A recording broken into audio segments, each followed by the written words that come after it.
શ્રી કોકિલાવન બેઠકજીનું મહત્વ. શ્રી વલ્લભાચાર્યજીની 84 બેઠકજીમાં કોકિલાવન બેઠકજી એક અત્યંત પવિત્ર અને શાંત સ્થાન તરીકે માનવામાં આવે છે. બ્રજમંડળના આ વનમાં પ્રકૃતિની સુંદરતા અને ભક્તિભાવનો અદ્ભુત સંગમ જોવા મળે છે. કોકિલાવન નામ પાછળનું કારણ. કહેવાય છે કે આ વનમાં પહેલાં અસંખ્ય કોયલ, કોકિલ રહેતી હતી. તેમની મધુર કૂજનથી આખું વન ગૂંજી ઉઠતું. તેથી આ સ્થળનું નામ કોકિલાવન પડ્યું. વૈષ્ણવો માને છે કે અહીંનું વાતાવરણ શ્રી રાધાકૃષ્ણની મધુર લીલાઓની યાદ અપાવે છે. બ્રજ પરંપરા અનુસાર શ્રીકૃષ્ણ ગોપીઓ સાથે અહીં વિહાર કરતા અને બંશીની મધુર ધૂન વગાડતા. કોકિલાવનનું દરેક વૃક્ષ અને માર્ગ ભક્તોને બ્રજભાવમાં લીન કરી દે છે. અહીં ધ્યાન, સ્મરણ અને ભજન કરવાથી મનમાં અદ્ભુત શાંતિ અનુભવાય છે, એવી માન્યતા છે.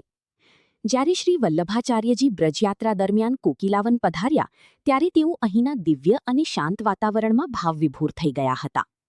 તેમણે અહીં વૈષ્ણવોને સમજાવ્યું હતું કે ભગવાનનો સાચો અનુભવ પ્રેમભરી સેવા અને નિર્મળ હૃદયથી થાય છે.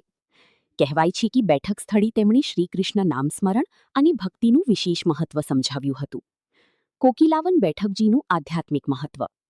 મનમાં ભક્તિ અને શાંતિનો અનુભવ થાય છે. શ્રીકૃષ્ણ પ્રત્યે પ્રેમભાવ વધે છે. ભજન અને સ્મરણમાં મન સ્થિર બને છે. બ્રજભૂમિના દિવ્ય ભાવનો અનુભવ થાય છે. કોકિલાવન બ્રજના પ્રસિદ્ધ વનોમાંનું એક માનવામાં આવે છે. અહીં ભક્તો ભજન, પરિક્રમા અને ધ્યાન કરવા આવે છે. પ્રકૃતિ અને આધ્યાત્મિકતાનું સુંદર મિલન અહીં જોવા મળે છે. સર્વ વૈષ્ણવની જય શ્રી કૃષ્ણ.